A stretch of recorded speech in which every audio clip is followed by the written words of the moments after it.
नमस्कार, स्वागत है आप सभी का मुद्दा आपका में। मैं हूं प्रीति सिंह। असम और मेघालय का सीमा विवाद एक बार फिर चर्चा में है।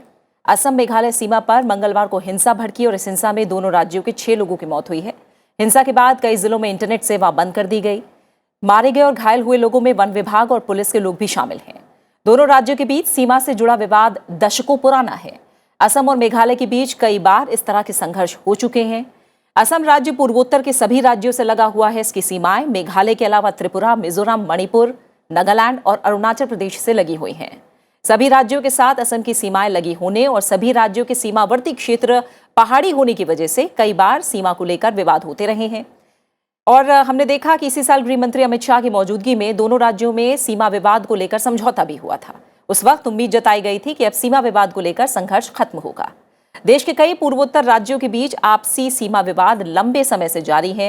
दरअसल पहाड़ और जंगल जैसे दुर्गम क्षेत्रों में सीमांकन का काम बेहद मुश्किल होने के कारण कई बार किसी क्षेत्र विशेष पर दोनों निकटतम राज्यों की ओर से दावा किया जाता रहा है। लिहाजा धीरे धीरे ये विवाद का रूप ले लेता है, जो किसी तात्कालिक कारण से कई बार उग्र रूप भी धारण कर लेता है। मुद्दा आपका में आज हम समझेंगे असम मेघालय सीमा विवाद को, इसके इतिहास को जानेंगे, हालिया स्थितियां, परिस्थितियां और आगे की राह क्या है, इस पर चर्चा करेंगे। और इसके अलावा चुनौतियों के बारे में भी आज मुद्दा आपका में हम चर्चा करेंगे। और इस पर चर्चा के लिए मेरे साथ मौजूद है 3 खास मेहमान। मेरे साथ पीके मिश्रा जी जुड़े हुए हैं, जो कि फॉर्मर एडिशनल डीजी हैं बीएसएफ के। आपका बहुत बहुत स्वागत है पीके मिश्रा जी। साथ ही मेरे साथ दीपक दीवान जुड़े हुए हैं, जो कि सीनियर जर्नलिस्ट हैं। आपका भी बहुत बहुत स्वागत है दीपक दीवान जी। इसके अलावा मेरे साथ अनिल चौधरी जुड़ रहे हैं, फॉर्मर सेक्रेटरी हैं इंटरनल सिक्योरिटी, गृह मंत्रालय। बहुत बहुत स्वागत है आपका अनिल चौधरी जी। मुद्दा आपका में मेरे साथ इस चर्चा में जुड़ने के लिए आपका भी धन्यवाद। पहले मैं दीपक दीवान जी आपसे थोड़ा सा चाहूंगी, आप थोड़े से हमें बेसिक समझाइए। पहले जड़ों को थोड़ा सा समझते हैं। बताइए कि असम मेघालय सीमा विवाद है क्या, और समझौते के बारे में भी हमने जब सुना तो एक उम्मीद जगी।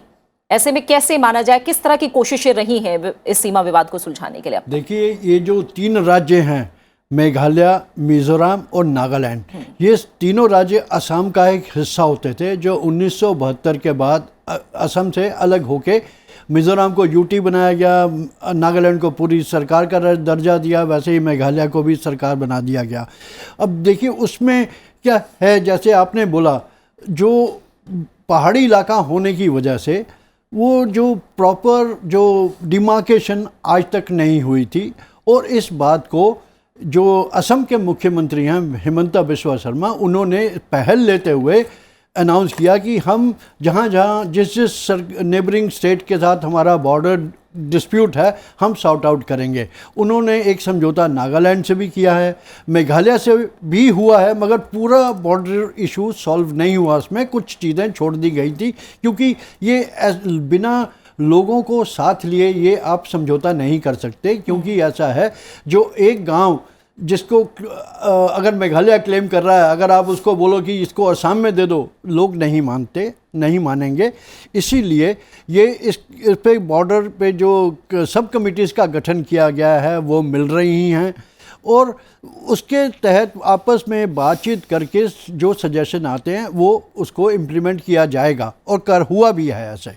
मगर ये बहुत अनफॉर्चुनेट, दुर्भाग्यपूर्ण घटना हुई है उस समय जब दिल्ली में असम के महायोद्धा, जिन्होंने पूरे नॉर्थ ईस्ट को मुगलों से बचाया था, उनकी 400वीं जन्मतिथि सेलिब्रेट किए जा रहे हैं, लचित बोरफुकन। उसमें ये प्रोग्राम आज से शुरू हुआ है विज्ञान भवन में। उसमें कल गृह मंत्री भी पार्ट लेंगे, परसों प्रधानमंत्री भी बोलेंगे। तो मेरे ख्याल से जितने भी राज्य के जो पड़ोसी राज्य हैं असम के, उनको ये भी जानना चाहिए कि अहोम किंगडम ने उनको मुगलों से बचाया था। 17 बार मुगल ये असम अहोम जो किंगडम्स हैं उनसे हारे थे। और ये लचित बोरफुकन, उनकी जन्मतिथि कल है 24 नवंबर को, इसीलिए ये सेलिब्रेशन हो रहा है।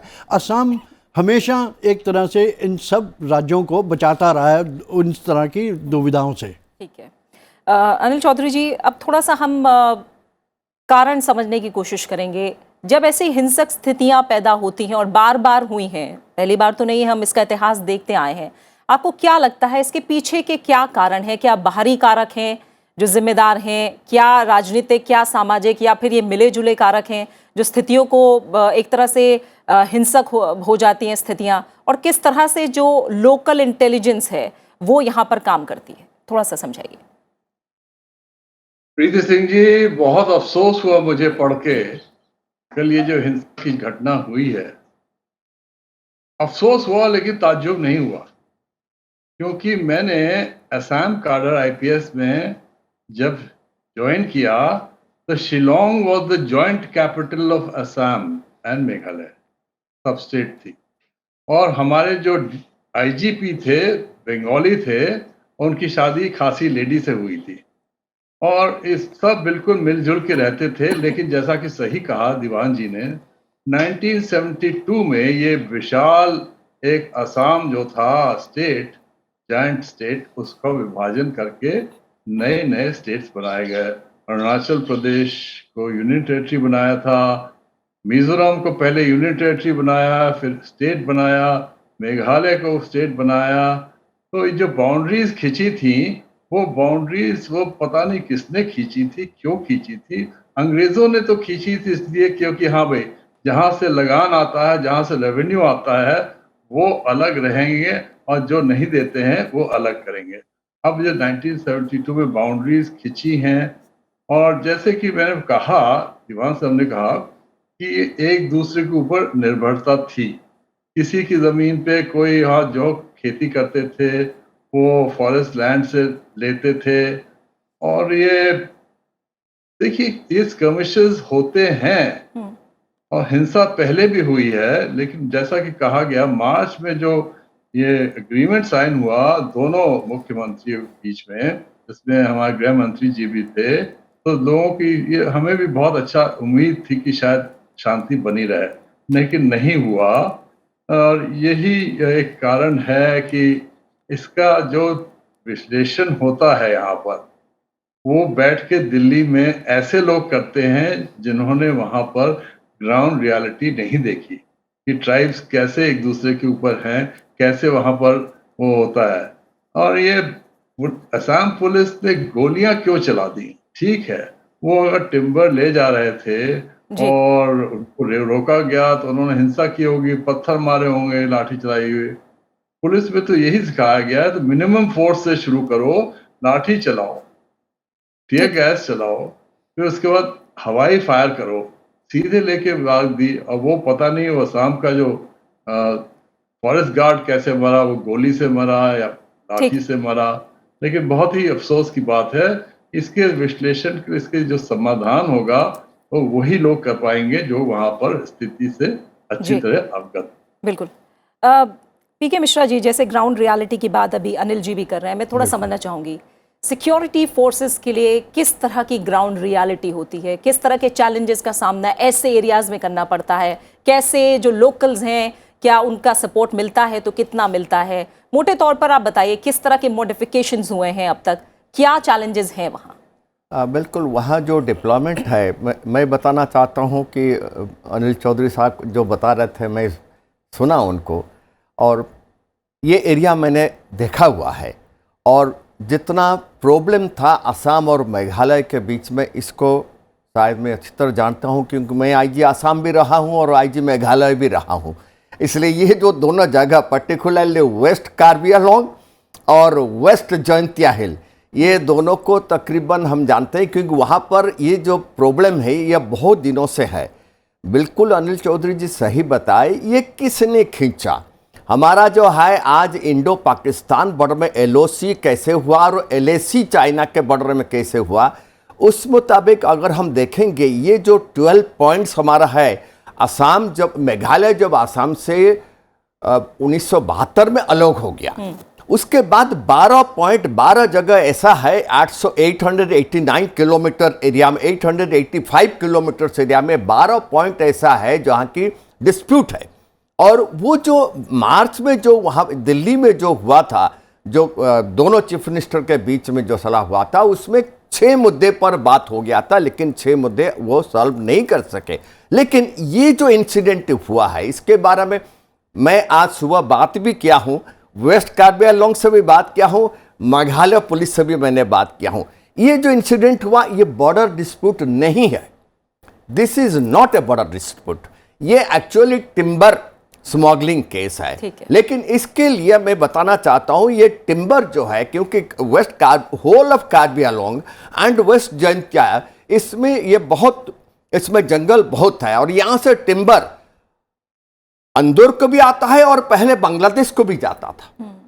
और ये चीज बहुत दिनों से चलते आ रहा है। और ये जो हुआ पर्टिकुलर इसके बाद जब हुआ, क्योंकि ये भी एक प्रॉब्लम है कार्बी आंगलोंग और वेस्ट जैंतिया हिल के बीच में, यहाँ पर भी एक प्रॉब्लमेटिक एरिया है जो कि अभी तक सॉल्व नहीं हुआ है।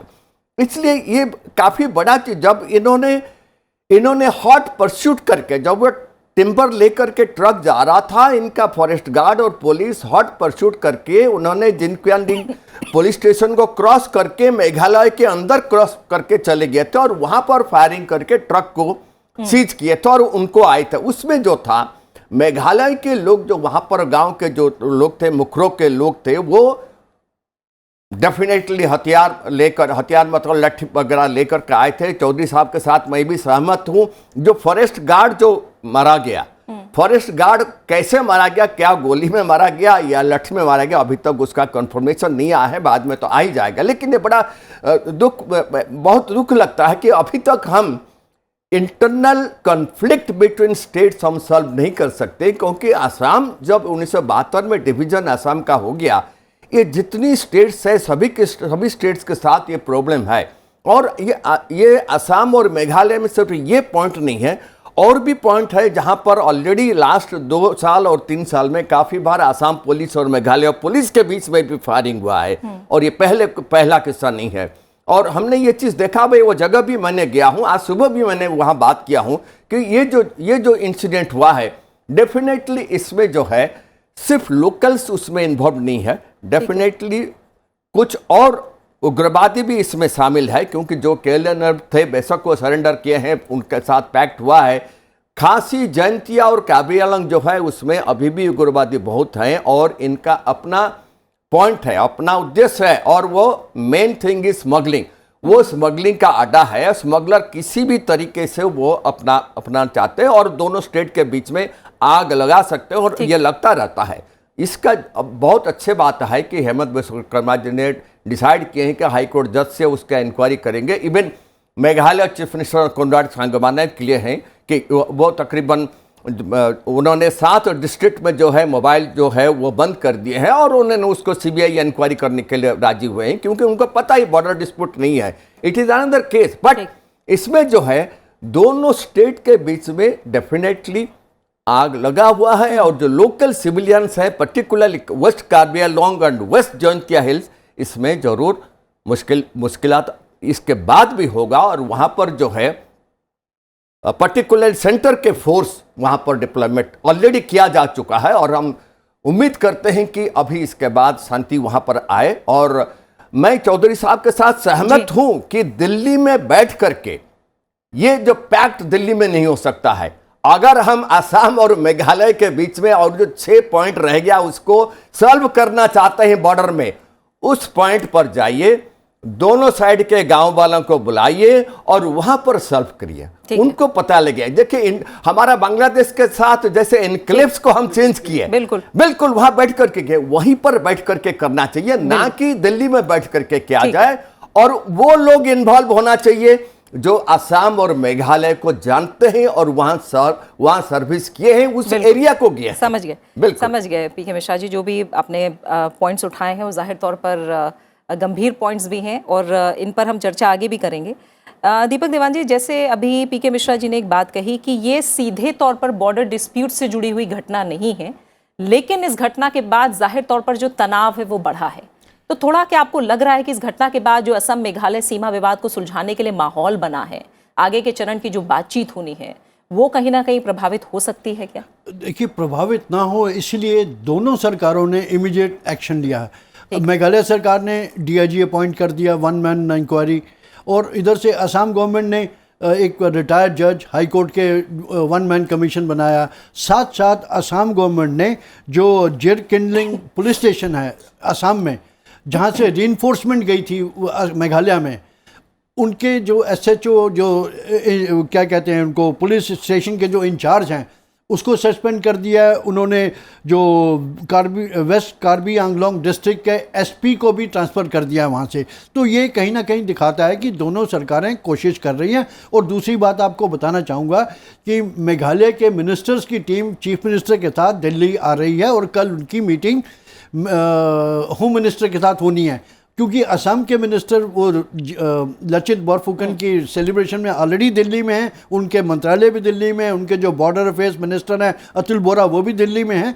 तो कुछ ना कुछ इसका सलूशन कल निकलेगा। और मैं एक चीज़ सजेस्ट करना चाहूँगा कि जानते हुए भी कि ये बॉर्डर एरिया है और लोग सेंसिटिव हैं, किसी भी साइड की सरकार को पुलिस को दूसरी स्टेट में नहीं एंटर करना चाहिए था। कोई आर्म लेके मेघालय में क्यों गए, ये सब इंक्वायरी कमीशन में रिपोर्ट में आएगा। ये लोग दिल्ली आ रहे हैं, दे चाहते हैं कि हमें एक न्यूट्रल एजेंसी से इन्वेस्टिगेशन हो, सीबीआई करे या एनआईए करे। ठीक है, तो इसलिए कल मीटिंग होगी, कुछ ना कुछ निकलेगा इसमें। देखिए लोग भी वहाँ शांति चाहते हैं, सोल्यूशन चाहते हैं, परमानेंट सोल्यूशन बॉर्डर का। ठीक है। पीके मिश्रा जी, आप कुछ बात उसमें ऐड भी करना चाह रहे हैं, और मेरा भी यही मानना है, जैसे आपने भी कहा कि जो 6 पॉइंट्स है जहां विवाद अभी सुलझाना है, लोगों को भी शामिल कीजिए। और अगर मैं गलत नहीं हूं तो संविधान का जो अनुच्छेद 263 है वो एक परिषद के गठन की भी बात कहता है। बहुत सारी चीजें हैं जो रास्ते अपनाए जा सकते हैं और बनाई भी गई है परिषद। तो फिलहाल आपको क्या नजर आ रहा है, किस तरह से इसका समाधान निकलेगा? ये समाधान बिल्कुल हो सकता है, क्योंकि आज सुबह कोनराड सांगमा और उनके डिप्टी चीफ मिनिस्टर को लेकर के उन्होंने मुखरो गांव को भी गए थे, उन्होंने विलेजर्स से मिले हैं। और कल उनके और आसाम के जो है रिप्रेजेंटेटिव्स दिल्ली को आ रहे हैं बात करने के लिए। हमें उम्मीद है कि ये इंसिडेंट जो है इसको दोनों स्टेट मिल करके ज़रूर सॉल्व करेंगे। और इसमें जो है सेंट्रल फोर्सेस वहाँ पर ऑलरेडी डिप्लॉय किया गया है, और असम पुलिस और मेघालय पुलिस को बिल्कुल इंस्ट्रक्शन दिया गया है और दिया भी जाएगा कि अपने आप को रिस्ट्रेन करे और दूसरे स्टेट के अंदर नहीं घुसने का इंस्ट्रक्शन दिया जाए, और दिया भी गया है। लेकिन ये जो चीज़ हुआ डेफिनेटली हॉट परस्यूट में हुआ होगा, वो बात अलग है। हॉट परस्यूट में पुलिस जा सकता है, बट जब विवाद ऑलरेडी खड़ा हुआ है वहां पर हॉट परस्यूट करना वो ठीक नहीं है। What ever may be the thing, जो भी इंक्वायरी होगा वो सीबीआई करे या एनआईए करे, उनको दोनों स्टेट मानना पड़ेगा। और पर्टिकुलरली मैं क्लियरली इस बारे में बताना चाहता हूं कि वो जो जगह है, जैसे चौधरी साहब बता रहे थे, कार्बी आंगलोंग एंड वेस्ट जयंतिया हिल जो गए हुए हैं, और वहाँ पर जो गांव है, गांव के लोग जो हैं, क्योंकि वो सब ट्राइबल्स हैं और वो अलग तरीके से रहते हैं। गुवाहाटी हाई कोर्ट जो है दूसरे हाई कोर्ट से बिल्कुल अलग है, क्योंकि वहाँ पर नॉर्थ ईस्ट का अलग रूल है। तो वहाँ पर हमको समझना पड़ेगा वहाँ पर लोग चाहते क्या हैं। तो उन लोगों को लेकर उनको रिस्ट्रेन करने के लिए उस टाइप का लीडरशिप भी चाहिए। और बहुत अच्छा है कि दोनों चीफ मिनिस्टर इसके ऊपर बात करें। कोई ज़रूरत नहीं दिल्ली को आने का, दोनों चीफ मिनिस्टर वहाँ बैठ कर के बात करें और रिप्रेजेंटेटिव फ्रॉम सेंट्रल गवर्नमेंट वहाँ जा सकते हैं और ये जो जगह है उसको शांत करा सकते हैं, ऐसा कोई प्रॉब्लम नहीं है। लेकिन ये जो 6 पॉइंट रह गया हमारा, जो कि मार्च में जो दिल्ली में हुआ था, उसमें जो 6 पॉइंट को उसने कर दिया था और 6 पॉइंट रह गया, 6 जगह रह गया, उसको तुरंत सुलझा देना चाहिए। और ये हो सकता है अगर दोनों स्टेट अपने आप के बीच में समझौता करे, और हो सकता है। और दोनों स्टेट पुलिस, दोनों का रेवेन्यू, दोनों का पुलिस अथॉरिटीज ये साथ में बैठ करके इसको समझा देना बहुत ज़रूरी है। और ये नॉर्थ ईस्ट में बहुत जगह, आप खुद ही बता रहे थे प्रीति के, बहुत जगह हो चुका है और ये कोई बड़ी बात नहीं है। हाँ, वो एरिया जो है, बिकॉज ये ट्राइबल एरिया है, ट्राइबल में जब कोई चीज़ आग लग जाता है तो लोग उत्तेजित हो जाते हैं, बहुत छोटे छोटे कारण से उत्तेजित हो जाते हैं, और हम देखे भी हैं इसको। इसलिए मैं एक चीज़ बताऊं, वहाँ पर भी फायरिंग होता था। मैं कार्बी आंगलोंग ट्रूप्स के बारे में बता रहा था, तो वहाँ पर भी हमारे ऊपर जब फायरिंग होता था, हम उनके ऊपर फायरिंग जानबूझ करके नहीं करते थे, अपने आप को डिफेंसिव पोजीशन में रखते थे, क्योंकि हमें पता है अननेसेसरी लोगों के अगेंस्ट में, लोकल सिविलियंस के अगेंस्ट में जाना नहीं चाहिए। तो इसलिए अपने आप को रिस्ट्रेन रखें। और यहाँ पर जो है पर्टिकुलरली दोनों पुलिस डिपार्टमेंट डेफिनेटली रिस्ट्रेन में रहे और मिल के काम करे और स्टेट गवर्नमेंट स्टेट रेवेन्यू दोनों मिल करके इसको समझौता करे और ये हो सकता है। ऑल ओवर नॉर्थ ईस्ट होता है, नॉर्थ ईस्ट का विकास मोदी जी चाहते हैं, तो ये बहुत छोटा सा जगह है जहां पर ये नहीं हो सकता, ऐसा कोई बात ही नहीं है। बिल्कुल। और दीपक जी, जैसे आपने भी कहा कि सरकार तो ये कहती है कि जब भारत बांग्लादेश अपने सीमा विवाद को सुलझा सकते हैं तो हमारे राज्य क्यों नहीं सुलझा सकते। और जैसा मैं पहले भी बताने की कोशिश कर रही थी कि कई जो पूर्वोत्तर राज्य हैं उनके कई विवादों का स्थायी समाधान निकालने की दिशा में तेजी से पिछले कुछ सालों में काम भी हुआ है। अगस्त 2019 में त्रिपुरा में national liberation front of Tripura के साथ समझौते पर हस्ताक्षर किए गए थे। 23 जनवरी 2020 को ब्रू रियांग शरणार्थियों के 23 साल पुराने विवाद को समाप्त करने के लिए समझौता किया गया। 4 दिन बाद 27 जनवरी 2020 को बोडोलैंड के 50 वर्ष पुराने विवाद को खत्म करने में कामयाबी मिली। इसके बाद 2021 को कार्बी आंगलोंग समझौता होने से कार्बी क्षेत्र में चला आ रहा पुराना विवाद समाप्त हो गया। तो इस तरह से देखिए कि राज्यों के विवाद को सुलझाने में जो केंद्र और राज्य सरकारें हैं वो काफी तेजी से आगे बढ़ी हैं। बस क्या आप मानते हैं कि बड़ा चैलेंज इस समय क्या लग रहा है? इस तरह की घटना जो कि सीधे सीधे बॉर्डर डिस्प्यूट से नहीं जुड़ी हुई है, उससे तनाव बॉर्डर डिस्प्यूट को लेकर और दोनों राज्यों के आम लोगों में इस तरह का तनाव पैदा ना हो, इसके लिए क्या कोशिशें होनी चाहिए? इसके लिए वो मेरे ख्याल से तो यही किया जाएगा कि दोनों साइड के जो पुलिस इंचार्ज हैं, जो वहाँ के पंचायत के लीडर्स हैं, ट्राइबल लीडर्स हैं, वो साथ में बैठेंगे और ये कहा जाएगा, ये मानेंगे भी कि मेघालय की पुलिस खुद नहीं जाएगी असम में और असम की पुलिस मेघालय में नहीं जाएगी। आप अगर हॉट परस्यूट कर रहे हैं, किसी को चेस कर रहे हो, आप दूसरी काउंटर पार्ट से अपनी मदद ले सकते हो, खुद नहीं जाएंगे आप। मेरे ख्याल से ये सब करने से वहाँ शांति बहाल हो जाएगी। और दूसरी बात ये है कि ये बॉर्डर डिस्प्यूट इशू नहीं है, मुद्दा नहीं है ये, मगर बाकी जो बॉर्डर डिस्प्यूट के जो पॉइंट्स रह गए थे 6 जो बताए इन्होंने, उस पर भी रीजनल कमेटीज जो फॉर्म हुई हैं असम से, मेघालय से, उनकी मीटिंग चल रही हैं। तो इस इंसिडेंट को बॉर्डर डिस्प्यूट कहना बिल्कुल गलत है। ठीक है, बिल्कुल। और जाहिर तौर पर समय क्योंकि यहाँ पूरा हो गया है। पीके मिश्रा जी आपका, अनिल चौधरी जी आपका और दीपक देवान जी, आप तीनों मेहमानों का बहुत बहुत शुक्रिया। और ये भी सच है कि वर्तमान में हमारा देश जो है वो बाहरी सुरक्षा चुनौतियों से भी लड़ रहा है। ऐसे में अगर हमें आंतरिक सुरक्षा चुनौतियों से जूझना पड़ा तो एक नई समस्या होगी। और जैसा यहाँ चर्चा के दौरान आया भी है कि ये बॉर्डर डिस्प्यूट से जुड़ी एक घटना नहीं है, तो इससे जोड़कर ना ही देखा जाए, और बल्कि जो कोशिशें बॉर्डर डिस्प्यूट को सुलझाने के लिए हो रही हैं वो सकारात्मक तौर पर तेजी से आगे बढ़ें, कोशिशें इसके लिए होनी चाहिए। इसलिए देश की ऐसी समस्याओं का स्थायी समाधान भी होना जरूरी है, ताकि ये उम्मीद हो कि तालमेल बेहतर हो, बाकी जो समस्याएं हैं उनका हल निकाला जा सके और पूर्वोत्तर राज्यों में सभी विवादों का समाधान हो जाए। तो ये जो राज्य हैं वो भी देश की तरक्की के इंजन को मैं एक तरह से कहूंगी और तेजी से इस गाड़ी को, जो विकास की गति है उसको और तेजी से आगे ले जा सकते हैं। इसी के साथ मुद्दा आपका में फिलहाल इतना ही। अपना अच्छे से ख्याल रखिए और मुझे दीजिए इजाजत। नमस्कार।